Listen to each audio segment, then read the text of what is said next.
The morning Bessie Boone rode into Caldwell, Kansas with nothing but a carpetbag, a bruised pride, and the last $3 she owned to her name.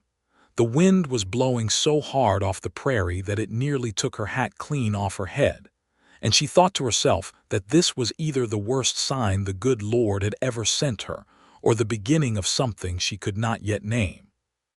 It was the spring of 1882, and the cattle trails were still alive with the sound of hooves and the smell of dust and sweat, and the town of Caldwell sat right on the edge of the Cherokee Strip like a man leaning too far over a fence, tempting fate with every single sunrise.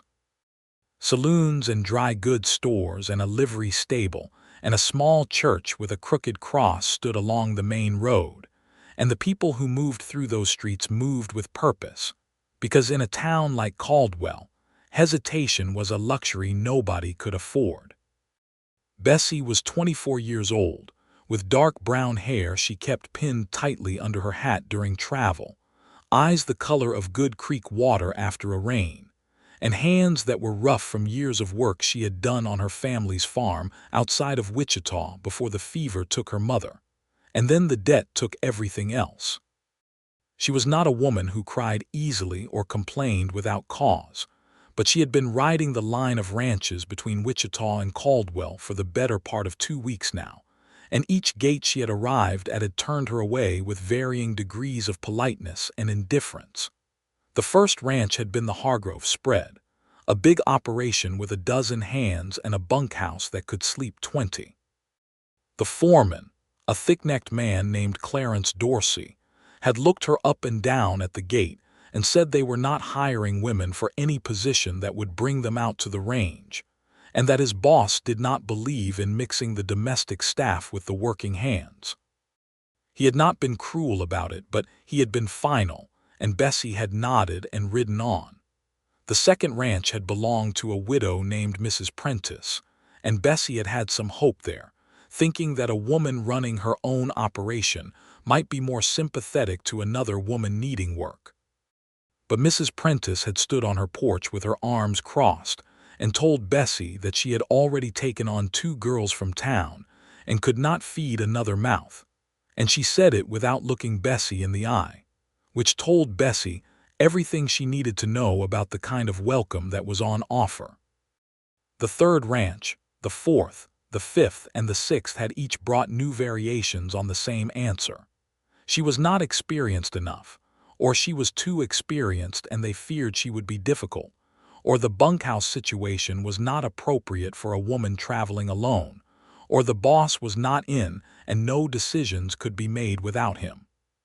She had slept 2 nights under the stars with her horse, a reliable bay mare she called Cora, and she had eaten the last of her cornbread on the morning she rode up toward the 7th ranch on the line. The 7th ranch was the Abbott place, and she almost did not stop. It sat at the far end of a long lane of cottonwood trees that were just beginning to put out their pale green leaves, and the gate at the road was simple but well made, with the name Abbott burned into a wooden plank above the arch. The fence line was straight and tight, the kind of fence that told you the man who built it took his work seriously, and there was a vegetable garden visible from the road that had been recently turned and planted with care. Beside the gate, set on a flat stone as if it had been placed there deliberately and with intention, was a plain wooden chair. Bessie almost kept riding. Her pride had taken enough bruising for 1 month, and she had already resigned herself to trying her luck in Caldwell proper, perhaps at the hotel or the laundry. But something made her stop. It was the chair, she decided later. Something about a chair sitting beside a gate on a quiet spring morning, with nobody in it and no explanation for its being there, pulled at a place in her chest she had not known was reachable.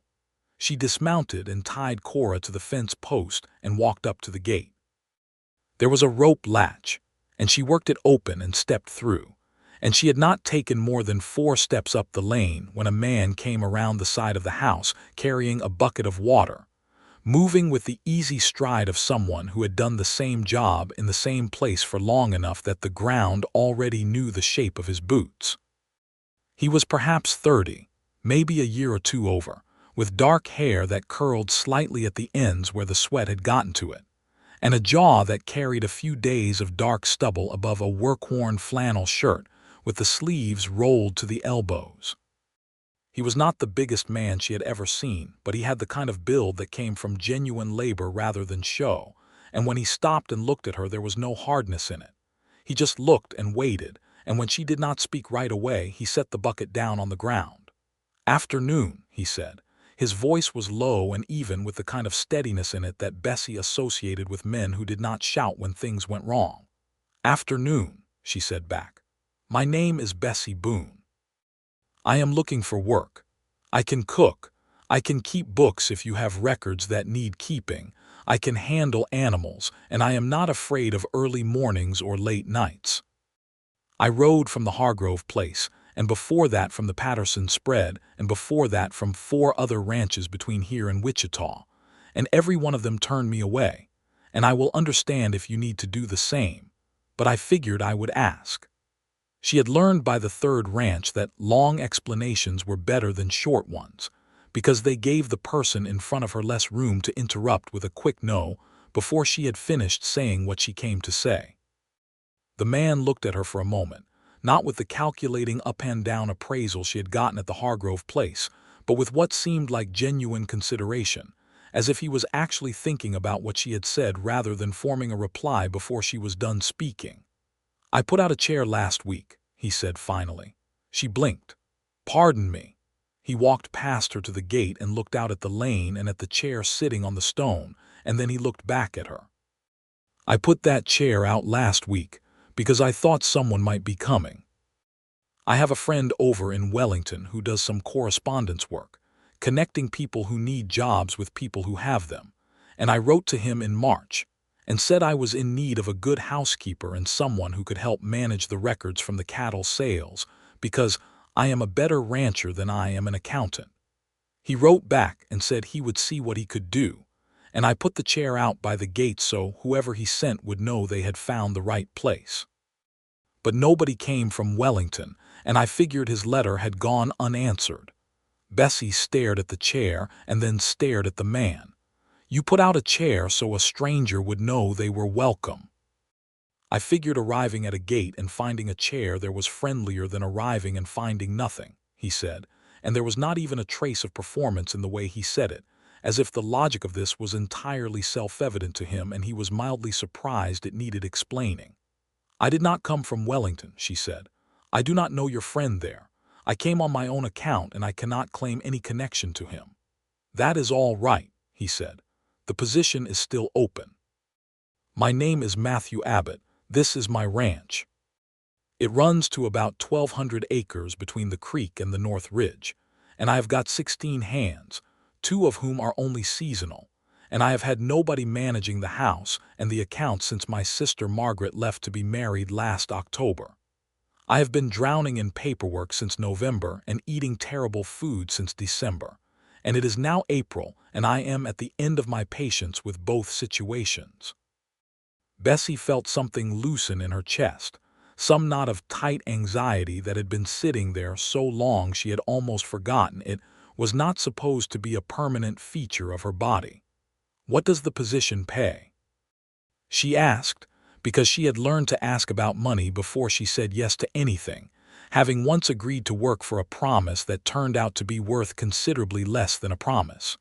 $30 a month and room and board," Matthew said. "The room is in the house, not the bunkhouse.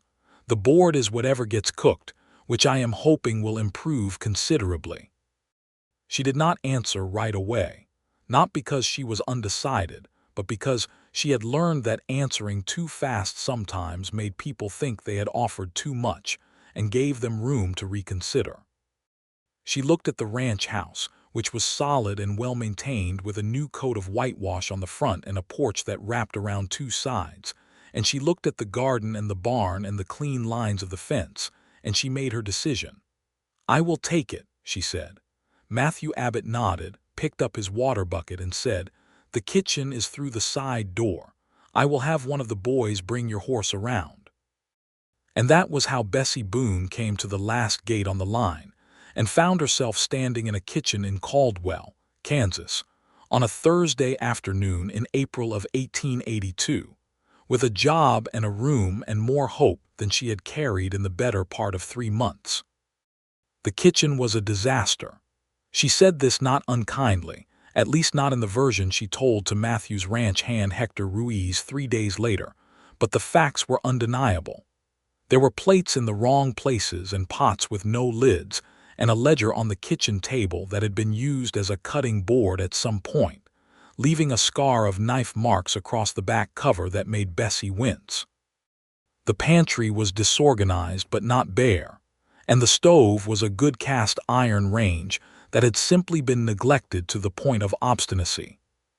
She spent the first 3 days doing nothing but cleaning and organizing, and by the end of the 3rd day, the kitchen smelled like soap and the beginnings of a proper beef and vegetable stew, and she had found enough order in the chaos to begin addressing the accounts. The hands were cautious around her at first, as working men often are around women who appear in their domain and begin rearranging things, but they were not unkind. Hector Ruiz was a Mexican cowboy who had worked for Matthew for 4 years, and whose English was precise, and whose sense of humor was dry enough to cure leather. He was the one who told her that Matthew had been running the ranch alone since his father died 3 years back, and that his sister Margaret had been the last piece of domestic order in the place, and that her departure had left a hole in the operation that could not be filled by well-meaning cowboys who mostly could not boil water without consulting one another. "Does he have family nearby?" Bessie asked Hector one evening as she was scrubbing the stove, and he was mending a bridle at the kitchen table, which she had allowed because he was company, and she had learned to value company in the months since she had been traveling alone. "His mother passed when he was young," Hector said. "His father ran this place for 20 years. Matthew grew up on this ground. He knows every fence post and every water hole from here to the north pasture. He is a good man." He paused. "He is also a quiet man. He will not always say what he is thinking." "I appreciate a quiet man," Bessie said, and meant it, because she had grown up around a father who filled every room with noise and had mistaken volume for strength for the first 18 years of her life. She did not see Matthew often in those first weeks, which she thought was appropriate. He rose before dawn and was out with the cattle until the light was going, and he ate his meals with a focus that suggested he had been surviving on function rather than pleasure for some time. The first morning she made proper biscuits and had them on the table at 6 o'clock alongside a pot of coffee that did not taste like it had been filtered through an old boot. He sat down and ate 3 of them without speaking and then looked up at her and said, "Thank you," with such plain sincerity that she felt it land somewhere in the middle of her chest and stay there. She began addressing the accounts in the 2nd week. The ledger was a tangle of partial entries and figures written in margins and dates that had been approximated rather than recorded, and she suspected that several cattle sales from the previous autumn had not been reconciled at all. She set up a proper system at the desk in the small room off the parlor that Matthew used as an office, and she began working backward through the records, and by the end of the 2nd week, she had found a discrepancy of $42 that had been paid in and never recorded. She brought this to Matthew on a Sunday afternoon when he was on the porch with a cup of coffee, which she had come to understand was the only real rest he allowed himself in a given week. He read through the pages she had prepared, his brow furrowed, and then he set them down on the porch rail and looked at her. "You found $42 that I did not know I had," he said. "You had it. You just did not know where to look for it," she said. He looked at her for a long moment with an expression she could not quite read, and then the corner of his mouth lifted in a way that was not quite a smile, but was clearly the territory adjacent to one. "I believe I owe my friend in Wellington a thank you letter," he said, "even though you did not come from him." "You can tell him the chair did the work," she said, and he laughed. It was not a big laugh, not the kind that took over a whole room, but it was genuine and warm, and Bessie turned back toward the house before he could see the particular expression on her face that she was not yet ready to explain to herself. May arrived with a rush of green across the prairie, and a new urgency in the cattle operation. Because there were calves on the ground and a stretch of the north fence that had come down in the spring winds, and Matthew was on his horse from before dawn until after dusk most days. Bessie managed the house and the accounts and began, at Matthew's quiet suggestion, to also keep records of the stock numbers and the daily work logs that the hands reported, which meant she needed to understand what the hands were reporting, which meant she was spending more time out in the yard and along the fence lines than most housekeepers did. She found she did not mind this at all. She had grown up around livestock and open land, and the prairie in May was a thing of genuine beauty, all wind-moved grass and the wide flat horizon and the smell of new growth, and Cora was glad of the exercise after weeks of relative rest. She rode out one Tuesday to take the tally book to the north pasture where Hector and two of the other hands were working the new calves, and she came back around the long way through the creek bottom because the cottonwoods were in full leaf, and it was the prettiest road on the property. She was not expecting to find Matthew on that road. He was sitting on his horse at the edge of the creek, which was running clear and quick from the spring rains, and he was looking at the water with the expression of a man who had stopped not because he meant to, but because the moment caught him. When she rode up he turned, and she saw that his face had more tiredness in it than she usually observed, the kind of tiredness that was not just the body but something deeper. "I heard from the bank this morning," he said, without preamble. "The rates on the operating loan are going up in July. Henderson over in Wellington changed his terms. It is going to be tight." Bessie considered this. She had been working with the accounts long enough to have a sense of the ranch's financial position, and tight was an accurate word.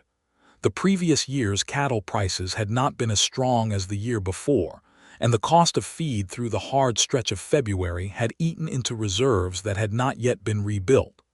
"What are the numbers?" she asked. He looked at her. Most men, she had found, did not expect women to ask for numbers. Matthew simply told her what the bank had said, and what the new rate would be and what it meant for the July payment, and she turned it over in her mind while the creek ran over the stones below them, and she said, "If you sell the 6 steers that are overweight for the current pasture load and move them to market 2 weeks early, you will have the difference covered and still have the regular stock intact for the fall drive." He was quiet for a moment. "How do you know about the overweight steers?" "Hector told me when I was doing the tally on Tuesday. He said they were crowding the others, and he was going to mention it to you this week." "You have been paying attention," Matthew said. "That is what you hired me for," she said. He looked at her again with that expression that was not quite a smile, but that she had come to recognize as something that lived in the same neighborhood as gratitude and surprise, and something else she was not ready to put a name to. "I hired you to cook and keep books," he said. "I did not know I was getting a second ranch manager." "You are getting someone who can count and who listens to your cowboys," she said. "I do not know enough about cattle to be a ranch manager. You know enough to solve a cash flow problem with the herd report," he said. "That is more than most." They rode back toward the house side by side in the long afternoon light, with the prairie grass moving around them and the creek sound fading behind. And Bessie was very aware of the fact that this was the longest conversation she had ever had with Matthew Abbott without an account ledger or a plate of food between them, and she found she wanted it to be longer. Matthew sold the 6 steers the following week. The problem with the bank was resolved. He told Bessie the outcome at dinner on the Friday evening, and she noticed that he had made a point of telling her, which was not something he strictly needed to do, and she thought about that while she washed the dishes afterward. Hector noticed things, because Hector was the kind of man who noticed everything and had the sense to keep most of it to himself. He said nothing directly to Bessie about what he observed, but one morning in the 3rd week of May, he left a small bunch of wildflowers on the kitchen windowsill, and when she asked him about it, he said he had found them along the fence line and thought they would be wasted out there. And his expression was entirely innocent in the way that only very mischievous people can manage. The trouble with the Dalton brothers came to a head in early June, which was something that had nothing to do with Bessie and everything to do with the nature of the territory in 1882, which was that not everyone who moved through it had honest intentions, and the line between the settled ranches and the open country to the south was still a place where those intentions could become dangerous very quickly. There were three of them, not the famous outlaw brothers who would come later, but a different set of Daltons, local men named Roy, Ward, and Pete, who had a reputation in Caldwell for trouble of the low-level but persistent variety. They had been cutting Abbott cattle off the South Range for 2 months, small numbers each time, easy to dismiss as strays, but the pattern was clear in the tally records that Bessie had been keeping, and she brought it to Matthew on a Tuesday evening in June with 3 months of stock numbers laid out on the table and the losses marked in red ink. Matthew looked at the records for a long time and then looked at her. "You put this together from the daily tallies," he said. "The numbers tell a story if you read them in sequence," she said. "I noticed the pattern in the South pasture figures 2 weeks ago, but I wanted to make sure before I said anything." He was quiet, and she could see the anger working through him in the way he went very still rather than loud, which she had come to understand was how Matthew Abbott dealt with things that genuinely upset him. He was not a man who raised his voice or threw things, but when he was angry, there was a quality to his stillness that was like watching a river back up behind a dam, and she found it more serious than shouting would have been. "I will talk to Roy Dalton," he said. "Be careful," she said, and she said it before she thought about whether it was her place to say it, and then she felt the slight heat of self-consciousness at having said it, but she did not take it back because she meant it. Matthew looked at her, and something shifted in his expression, something that was warm and careful at the same time. "I will be careful," he said, and the way he said it suggested he understood that she was not just making a general observation about a difficult conversation, but that she was saying something about him specifically, about his well-being, and that this mattered to her. The conversation with Roy Dalton happened without violence, which was a relief to everyone on the ranch and particularly to Bessie, who spent that morning finding tasks to do near the front window so she could see the road without appearing to be watching it. Matthew came back at noon with a hard expression and the information that the Daltons had denied everything, but that he had made it clear the losses needed to stop, and that the next step would be the county sheriff. The cattle losses in the South pasture stopped after that, and when the July tally came in clean, Bessie felt a satisfaction in the numbers that was partly professional and partly something much more personal. Summer arrived with its full weight of heat and work, and the rhythm of the ranch absorbed Bessie so completely that she sometimes forgot she had only been there since April. The hands had stopped being cautious around her and had become, in their various ways, something like fond. Hector played cards with her on Sunday evenings and always let her win, which she told him she knew he was doing, and which he denied with great conviction and zero credibility. A young hand named Will Bright, who was 19 and earnest to a fault, had taken to leaving the best cuts of wood by the kitchen door, because she had mentioned once that the wood splitter was awkward for her height, and he had fixed this problem silently and devotedly without ever mentioning it. Matthew ate dinner at the house every evening. He was not working late with the cattle, and these evenings had become something Bessie thought about during the day with a consistency that was starting to worry her in a pleasant way. He was not a man who performed conversation, which meant that when he spoke it was because he had something he wanted to say, and she found this quality, which she had always valued, increasingly disarming in his specific case because what he had to say was often interesting and sometimes surprising and occasionally very funny in the quiet, understated way that she had come to look for as particularly his. He had read widely for a man who had been running a cattle ranch since he was in his mid-20s, and he had opinions about things beyond cattle prices and fence lines.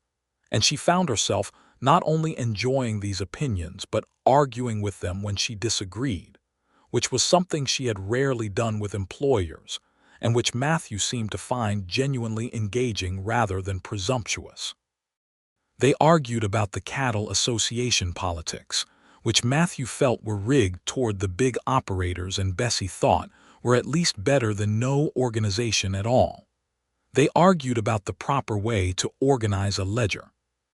They argued, one evening, about whether the cottonwood or the prairie grass was the more representative plan of the territory, and this argument became extremely specific and lasted until the fire in the parlor stove had burned down to coals, and neither of them noticed until the room had grown quite cool and they both stood up at the same time and stood quite close to each other in the dim light, and then stepped apart with a mutual and entirely unconvincing casualness.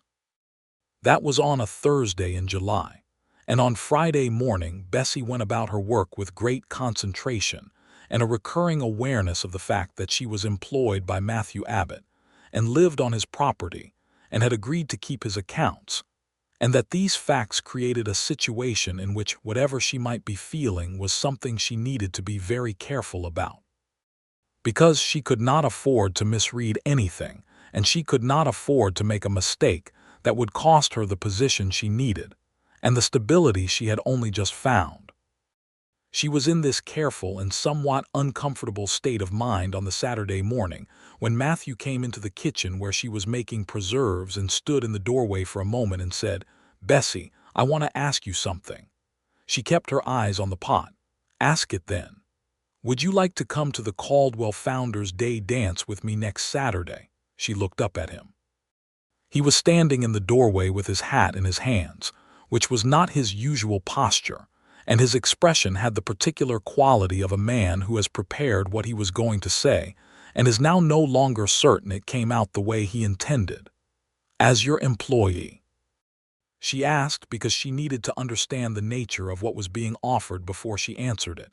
He met her eyes. "No," he said, "not as my employee." She put down her spoon. "Then as what?" "As someone I would very much like to spend an evening with," he said, and the plainness and the care in the way he said it were both completely characteristic of him, and both hit her somewhere in the vicinity of the heart with considerable force. She thought about being careful. She thought about all the sensible reasons why this was complicated, and why she should perhaps ask him to give her time to consider. She thought about the fact that she had been passed over at 6 ranches on the line before she found this one, and that the chair beside the gate had been the first sign of welcome she had encountered in weeks of looking, and that the man who had put it there had, over the course of 3 months, turned out to be exactly the kind of person the gesture had suggested.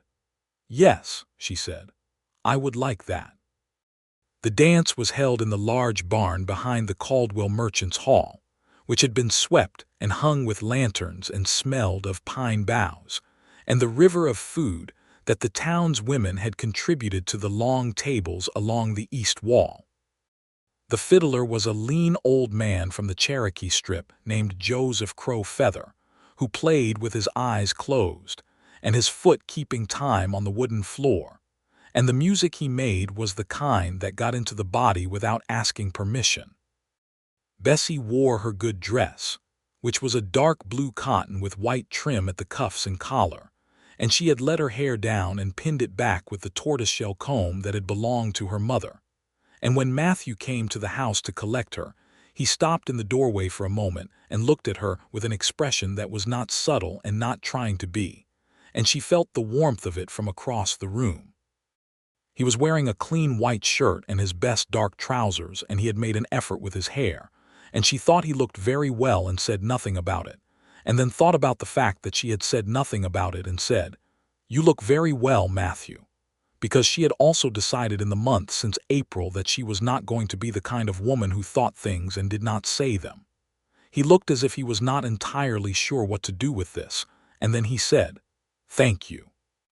You look beautiful," and said it with the same plain sincerity he brought to everything, and she decided that she was very fortunate that the 6th ranch on the line had turned her away.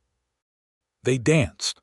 Matthew was not a natural dancer, but he was willing and earnest and kept good time with the music, and she was a better dancer than she had let on because her mother had loved it and had taught her from a young age, and they found a comfortable rhythm together after the first dance that carried through the next three. He held her hand with a care that was both gentle and certain, and when the fiddler slowed the tempo for a quieter tune, and the lantern light was warm, and the night had come down soft outside the open barn doors, Matthew leaned slightly closer and said into the space near her ear, "I am very glad you stopped at my gate." She looked up at him, and they were quite close in the lamplight, with the music moving through the barn and the smell of summer night air coming in from the fields. "You put out a chair," she said. "I put out a chair," he agreed, and there was a smile in his voice that she could hear even if she could not see it clearly in the dim light, and she thought that this was exactly the kind of thing she had spent years not finding and had come very close to giving up on, and she was grateful down to the root of herself that she had stopped when she saw it. They stayed at the dance until the fiddler had played his last tune, and the lanterns were being extinguished, and the other couples were gathering their things, and Matthew drove her home in the wagon with the prairie stars enormous above them and the night air still holding the day's warmth. And when they arrived at the house, he walked her to the door and stood on the porch and said, in the careful and honest way he had, "I should tell you that I have been thinking about you since approximately the second week of April, and that I did not say anything sooner because I was not certain it was welcome, and I am only saying it now because I think not saying it for much longer would be dishonest. It is welcome," she said.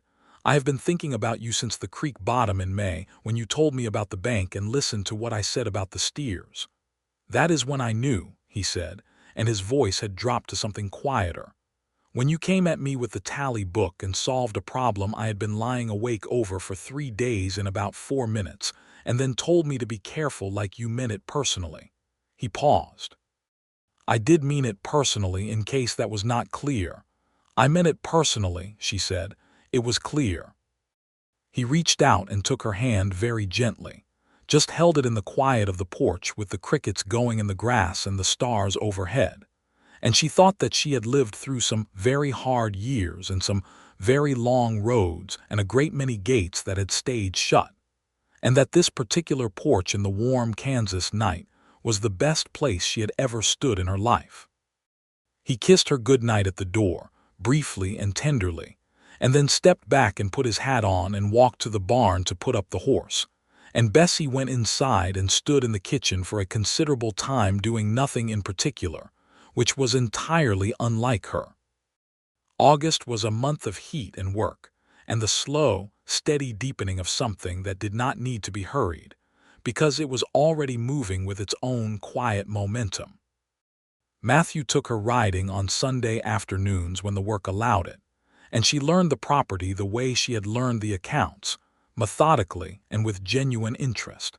And he told her the history of each field and each water hole and each stretch of fence in the way that people tell stories about places they love to people they want to know them. She told him about her life in Wichita, about her father's farm and her mother's death, and the debt that had eaten through everything after, and about the months of traveling from ranch to ranch before she found his gate. She told it plainly, without asking for sympathy, because she had found that the plain telling of hard things was the only version that did not make her feel diminished by them. Matthew listened the way he did everything, completely and without interruption, and when she was finished he said, "I am sorry you had such a hard time of it, and I am glad you kept going. I almost did not stop at your gate," she said. "I was going to ride on to Caldwell and try the hotel." "What made you stop?" "The chair," she said, and he shook his head slightly as if he was surprised by the significance a plain wooden chair could carry. "Margaret told me when she left that I needed to make the place feel welcoming," he said. "She said I was too closed off and that people could not tell when they were wanted. I told her I did not know how to fix that. She said putting out a chair might be a start." "Your sister was right," Bessie said. "Margaret is usually right," he said, with a fondness in his voice that told her a great deal about the family he had been and the man he had become. She is coming to visit in September with her husband. I would like you to meet her." She felt the significance of this and did not diminish it. "I would like that too," she said. It was in the week before Margaret's visit that Hector took it upon himself to have what he called a direct conversation with Bessie on the subject of what was obvious to everyone on the property. He found her in the garden one morning and helped her with the weeding in a way that was clearly a pretext, and that she allowed because she was curious about what he was working up to. "He has not been happy in a long time," Hector said finally, pulling up a handful of bindweed with more force than was strictly necessary. "Since his father died, before that even. He works hard and he is fair and everyone on this ranch would follow him anywhere, but he has been carrying something alone that he should not have to carry alone." "I know," Bessie said. "You are good for him," Hector said. "You make him laugh. You argue with him about the ledger. You figured out the Dalton situation before any of us did. He listens to you." "I listen to him," she said. "Yes," Hector said, and pulled up another handful of bindweed. And that was the extent of the conversation, which was all either of them needed. Margaret Abbott arrived in Caldwell on the third Thursday of September with her husband, a pleasant red-faced man from Wellington named George Ellery, who raised sheep, and apologized to Matthew for this every time they were in the same room. Margaret was a small, dark-haired woman with Matthew's eyes and a great deal more of his expressiveness, and she hugged Bessie on the porch before she had been properly introduced and said, "You are Bessie. Matthew wrote me about you in July and then wrote me again in August, and the letters were very interesting reading." "Margaret," Matthew said from behind her, with the particular tone of a man who is resigned to the situation. "He wrote very respectfully," Margaret said to Bessie, with a broad smile. "He is an excellent letter writer when he has something he genuinely wants to say." They spent 4 days together, and by the end of the first day, Bessie felt as if she had known Margaret for years, which was a feeling she recognized as significant because she had not felt that way about many people in her life. They cooked together and talked about the ranch and about Wichita and about the situation of women trying to find work on the Kansas frontier, which Margaret had opinions about that were considerably stronger than was polite and Bessie found entirely refreshing. "Ranches along the line turned her away at every gate," Margaret told George at dinner one evening, with an indignation on Bessie's behalf that was touching and somewhat fierce. 6 ranches before she got to Matthew." "6," George said, shaking his head. "Because she was a woman traveling alone," Margaret said. "As if that had anything to do with what she was capable of. I keep your records, George. I have kept them since we were married. Nobody would have questioned it if you had hired a man to do it." "That is true," George said, with the uncomplicated agreement of a man who had learned to recognize when his wife was correct. "It is something that needs changing," Bessie said. "Not just the attitudes of the ranchers, but the way the work is valued. Women have been managing households and accounts and children and livestock on this frontier since there was a frontier. They have just not always been paid for it or credited with it." Matthew had been listening with his characteristic quiet attention, and he looked at her now with an expression she recognized as the one he wore when she said something that had given him a thought he wanted to follow. "You should write about it," he said. "Write about it. You know how to put figures in order so that they tell a story. You could do the same with an argument. There are newspapers in Wichita and in Wellington that print opinion pieces." She looked at him. "I have never written for a newspaper. You have never solved a cattle theft problem with a tally book either, until you did," he said, and Margaret looked at her husband with a very satisfied expression.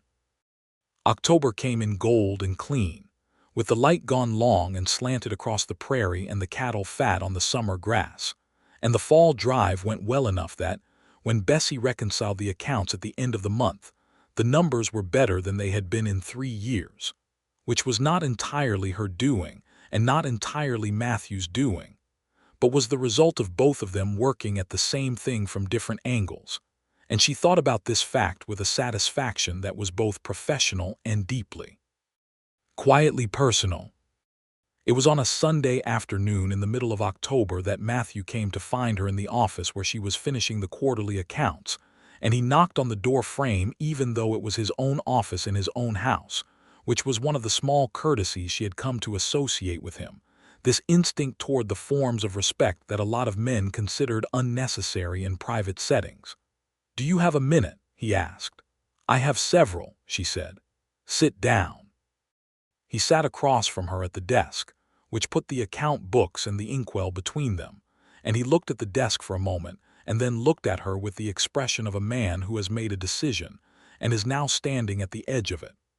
"I want to say something to you," he said, "and I want to say it plainly and without ornament because I think you prefer plain things to ornamental ones, and because I think the thing I want to say deserves to be said plainly anyway." "Say it then," she said, and her voice was entirely steady, which she was proud of. "I am in love with you," Matthew Abbott said.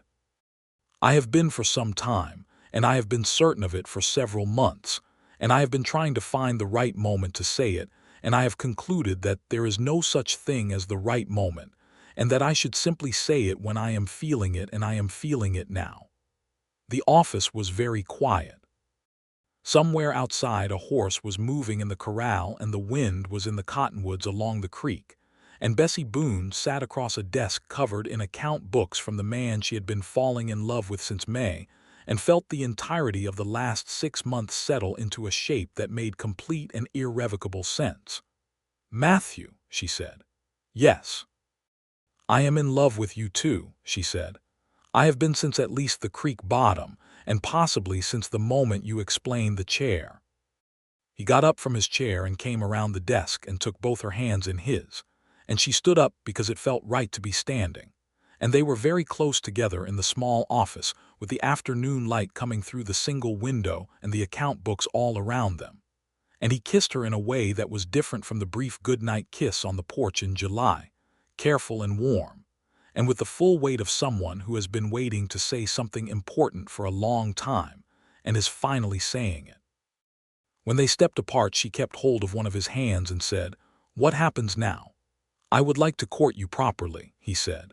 "And by properly I mean with Margaret's knowledge, because she will find out regardless, and it is better to tell her than to have her find out, and with the understanding that I am not a man who courts for sport, and that my intentions are entirely serious." "Your intentions being what, exactly?" she asked, because she had learned that it was better to say the thing than to leave it implied. "Marriage," he said, without hesitation. "When you are ready and when it feels right to you. I am not asking today. I am telling you what I am hoping for so that you can make an informed decision about whether to let me court you." She thought about 6 ranches and 6 closed gates and a long road and a chair beside the last gate on the line, and about a man who had put it there, because his sister told him the place needed to feel welcoming, and about the 4 months since she had walked through that gate and found the most unexpected version of her life waiting on the other side of it. "Court me then," she said. "I am informed."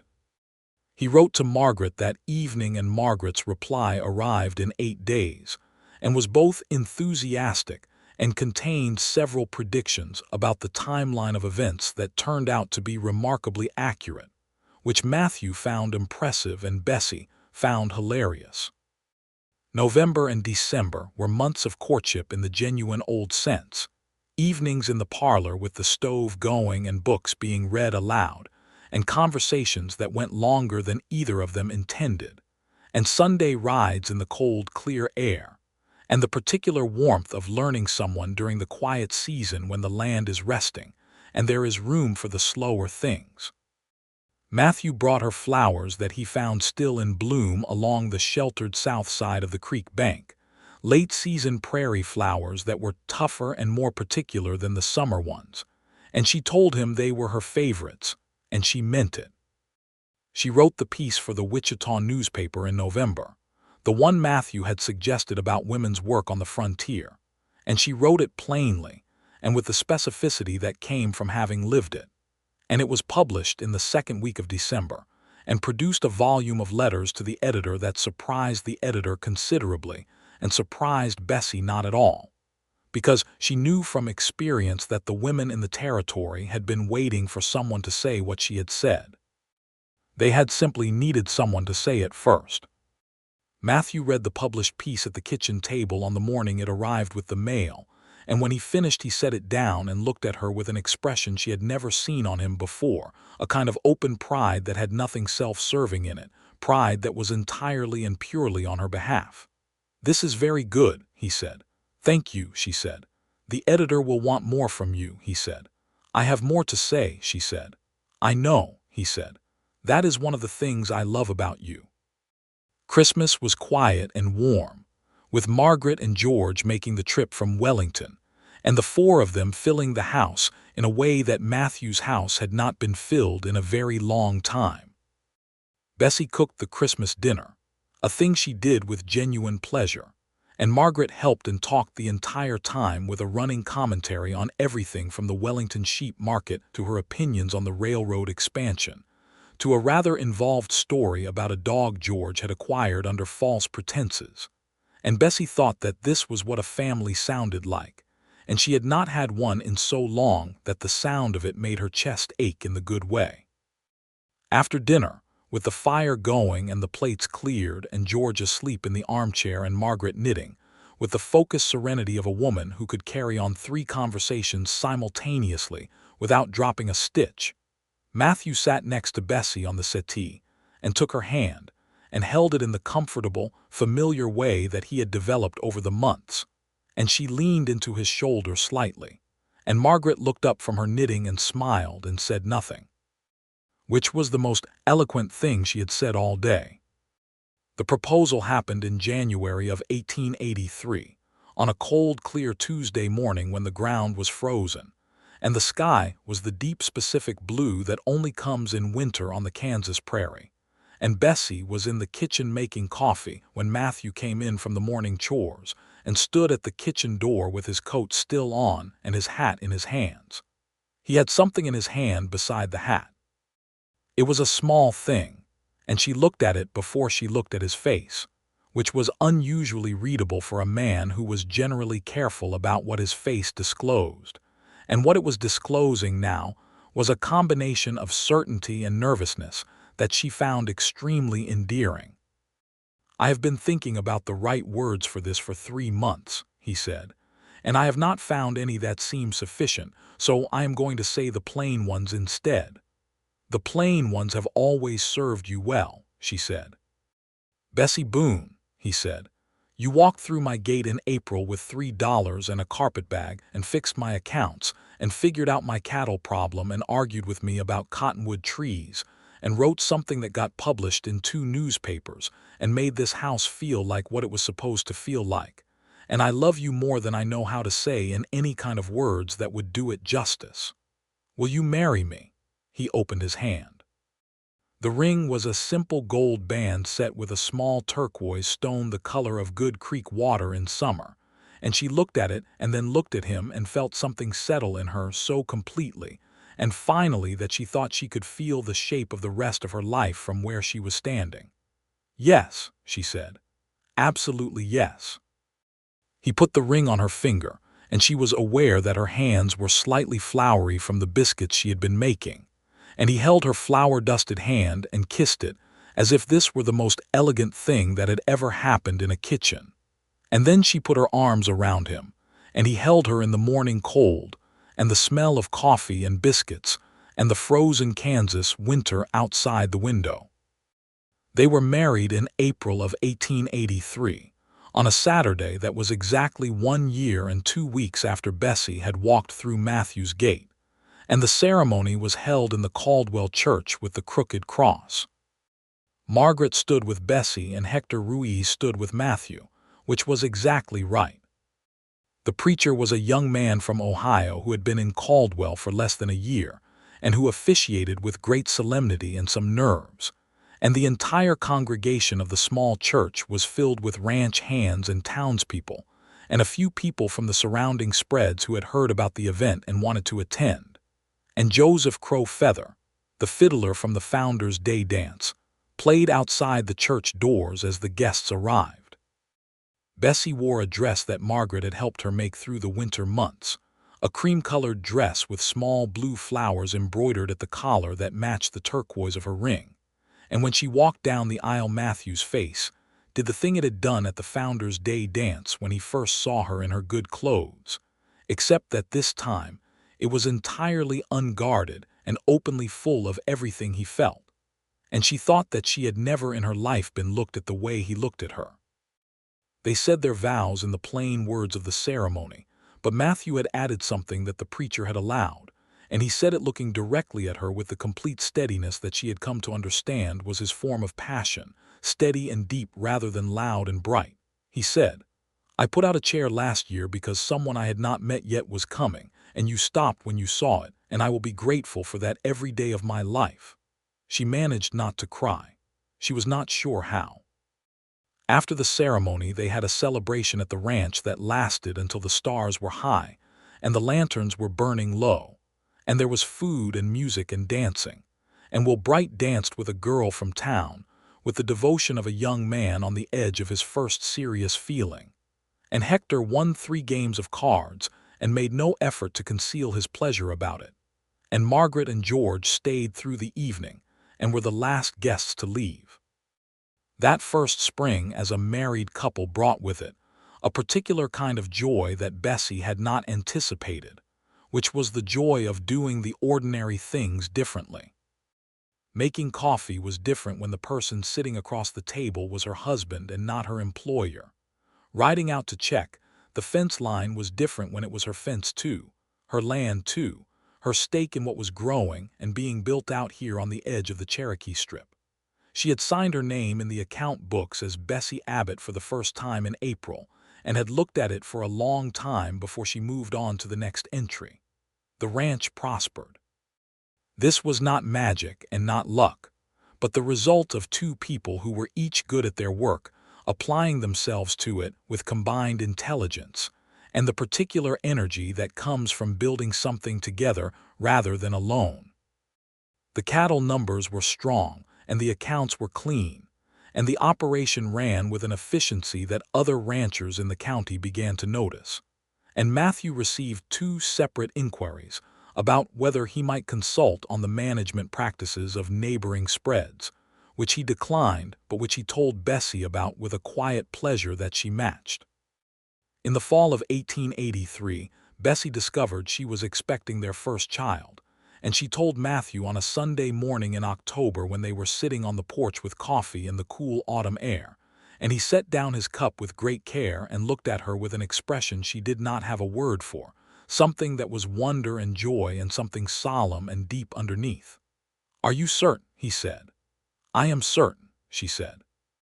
He reached over and took her hand and held it and looked out at the ranch and at the late prairie grass and the cottonwoods going gold along the creek, and she could see him taking it in, the thing that was happening, the way it was going to change everything and also confirm everything, and she watched his face and felt something in her own chest that was too big and too good for the ordinary words. "A child," he said. "In the spring," she said. He brought her hand up and pressed it against his mouth for a moment and closed his eyes, and she thought that she had never seen Matthew Abbott undone by anything, and that this was the most beautiful version of it. The pregnancy was managed with the pragmatic competence that characterized everything Bessie did. She continued to work through the winter, adjusting what needed adjusting and delegating what made sense to delegate, and Hector and Will Bright took on additional tasks with 0 complaint and considerable protectiveness. Margaret came for Christmas again and stayed 2 weeks and taught Bessie several things about preparation for a birth that the books did not cover, and they sat by the fire in the evenings and talked about children and families and what it meant to build a life from scratch on the frontier. And Bessie thought that she had not had a real friend like this since she was a girl, and that it felt like the return of something she had not realized she had stopped expecting. Their son was born on a Tuesday morning in March of 1884, when the creek was beginning to run with snowmelt, and the first birds were back from the south, and he came into the world with a great deal of energy and a full head of dark hair and eyes that were going to be the same color as his mother's when they settled. and Matthew held him in the kitchen with the morning light coming through the window and looked down at him with the same completely unguarded expression he had worn at the wedding. And Bessie, lying in the bedroom with more exhaustion than she had ever felt in her life, called through the doorway and said, "Matthew, bring him in here. I need to see both of you." They named him Thomas James Abbott, Thomas for Matthew's father and James for Bessie's, because she had loved her father even when he had been difficult, and she wanted to honor the good parts of where she came from without pretending the hard parts had not happened.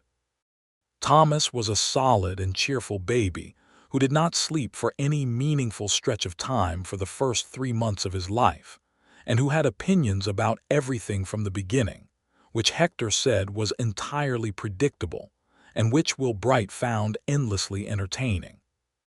Matthew was a father in the same way he was everything else, steady and present and quietly devoted, and Bessie watched him with Thomas in the evenings when the work was done, and thought that the particular tenderness of a strong man with a small child was one of the most disarming things she had ever seen, and she had seen a lot of things that were supposed to be disarming.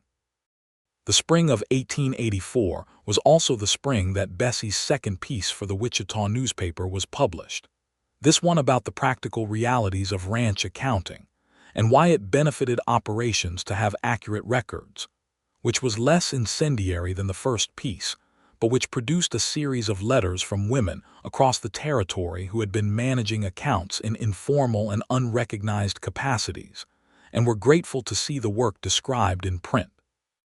She wrote a third piece and then a fourth, and by the summer she had a regular correspondence with the editor, a pragmatic woman from Pennsylvania named Helena Marsh, who ran the newspaper with her husband and who shared Bessie's views on the subject of women's work being undervalued in ways that were both obvious and widely unacknowledged. Matthew read every piece before she sent it, not to approve it but because he wanted to, and he was the best reader she had, precise and honest and entirely on her side without being willing to tell her something was good when it was not quite right. "The third paragraph wants to be the first paragraph," he said about the fourth piece, and he was absolutely correct, and she moved it, and it was significantly better.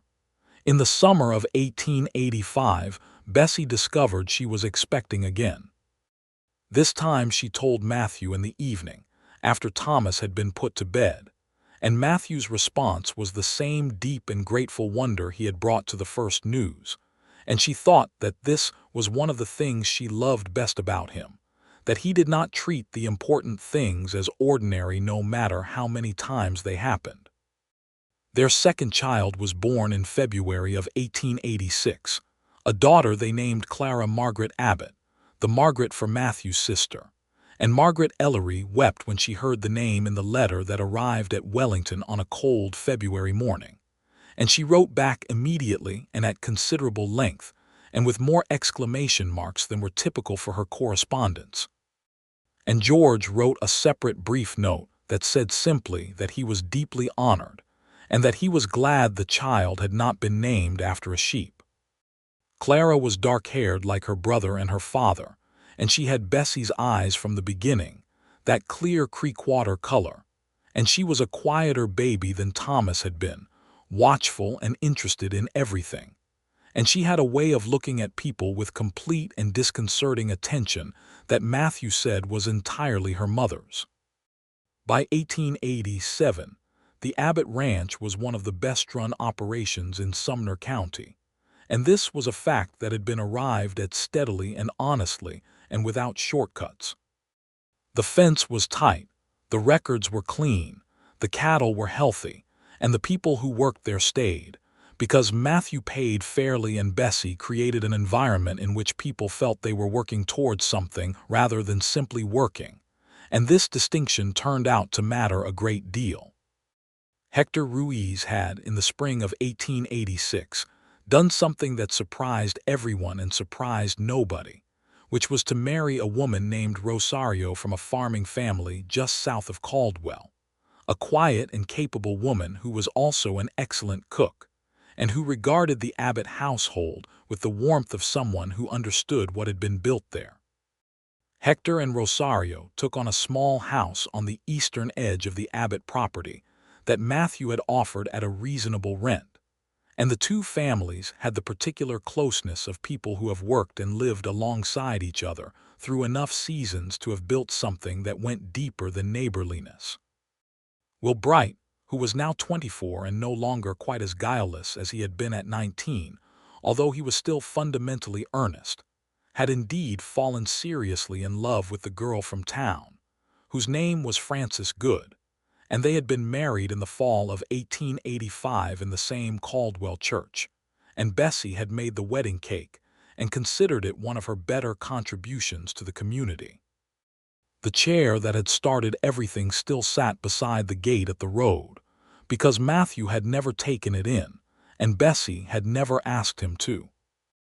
It had weathered through several seasons and had been retreated with oil twice to keep the wood from cracking, and it sat there in all weathers with the patient and quiet presence of an object that has served its purpose once and continues to keep its post, and strangers coming up the lane sometimes asked about it and got the story or a version of the story, and Bessie noticed that the story grew slightly in the telling with each year that passed, and she thought this was appropriate, because some stories deserve to grow. In the spring of 1888, on a Saturday in April that was exactly 6 years after Bessie had walked through Matthew's gate, they celebrated with a dinner at the house that was not officially called a celebration, but was clearly one, with the Ruiz family and Will and Frances's infant son seated around the expanded kitchen table that Matthew had built over the winter from the good walnut wood he had been saving, and there was enough food for twice the number of people, and Thomas, who was 4, was allowed to stay up considerably past his usual hour and took full advantage of this, and Clara, who was 2, fell asleep in Matthew's arms before the dishes were cleared and stayed there for the entirety of the after-dinner conversation. Matthew told the story of the chair at dinner, at Thomas's insistence, because Thomas had heard it before and had opinions about the best way for his father to tell it and kept interrupting to add details. Bessie sat across the table and listened to her husband tell their story to their children and their friends in the light of the good walnut-wood table in their house on the Kansas prairie, and she thought that she had not known, when she stopped at that gate 6 years ago, what she was stopping for. She had seen a chair and had thought it meant a welcome, and she had been right, but the welcome had been so much larger and so much more complete than anything she could have imagined standing at a gate with $3 and a carpetbag and a bruised pride, that she was sometimes still surprised by the shape of what her life had become. After dinner, when the guests had gone and the children were in bed, and the house was quiet with the particular satisfied quiet of a house that has been full and is now resting, Matthew came and sat beside her on the porch, and they looked out at the dark lane and the dark cottonwoods and the brilliant Kansas stars, and he put his arm around her, and she leaned into him in the way that had been natural from the beginning and had only deepened with the years. 6 years, he said. 6 years, she agreed. Do you remember what you told me when you walked through the gate? He asked. I told you I could cook, I could keep books, I could handle animals, and I was not afraid of early mornings or late nights, she said. I left out that I was nearly broke and had been turned away from 6 ranches and was trying very hard not to look desperate. You did not look desperate, he said. You looked determined. There is a significant difference. She smiled against his shoulder. What did you think when you saw me? He was quiet for a moment, thinking about it honestly, which was how he thought about everything. I thought you had the kind of face that belonged to someone who was going somewhere, he said. Not passing through, going somewhere. And then I thought that I had been putting out that chair for a week and wondering if anyone was coming, and I thought perhaps this was the answer. A chair and a prayer, she said. Something like that, he said. The prairie stretched out in front of them under the stars, which were the same stars that had been over Kansas when the first cattle drives came through, and the same stars that would be over it long after they were gone. And the creek was running quiet in the dark, and the spring grass was beginning to come up in the fields, and everything that needed to be said had been said, and everything that needed to be built had been built and was still building, slowly and well. The way things built on honest ground and genuine feeling always do. Inside the house, Thomas Abbott was asleep with the profound commitment of a 4-year-old boy who has eaten too much at dinner and been allowed to stay up too late, and Clara Abbott was curled in her small bed with her dark hair across the pillow and her mother's eyes closed against the night. And the walnut table that Matthew had built through the winter stood in the kitchen, with the plates still warm from the evening and the lamplight turned down low. Outside, at the end of the long lane of cottonwood trees, the chair sat beside the gate in the dark, patient and plain as it had always been, keeping its post through all the seasons and all the years since it had been put there by a man who had believed that a welcome should be visible, and that sometimes the right thing to do when you are waiting for someone is to put out a chair so they know you are expecting them. Bessie Boone had been passed over at every ranch on the line. She had ridden from one gate to the next and found each one shut against her in its different way, for its different reasons, and she had kept going because stopping was not something she knew how to do, and because the road ahead was always, technically, still open. And then she had come to the last gate and found a chair. And the man who put it there had turned out to be the best thing that had ever come to meet her, and she had turned out to be the best thing that had ever come to meet him. And the account books were balanced, and the fence was tight, and the cattle were sound, and the children were sleeping, and the stars were enormous over the Kansas prairie. And Bessie Abbott leaned against her husband's shoulder on the porch of their home, and thought that 6 years was not very long in the story of a life, and that she was very much looking forward to the rest of it. She said this aloud to Matthew, this last thought, not all of it but the essential part, and he pulled her closer and pressed a kiss to her temple and said, in the quiet and certain way he had always had, that she was not the only one. The night settled around them, and the cottonwoods moved in a soft wind that had come up from the south, carrying the smell of new grass and the distant creek, and something that had no name except spring. And they stayed on the porch until it was late and the stars had wheeled overhead, and the night had gone deep and still. And then they went inside together, and the door closed behind them, and the lamp in the window burned low, and the chair at the gate kept its faithful post in the dark. And everything was exactly as it should be and had always, in some way that neither of them could have planned for, been moving toward being.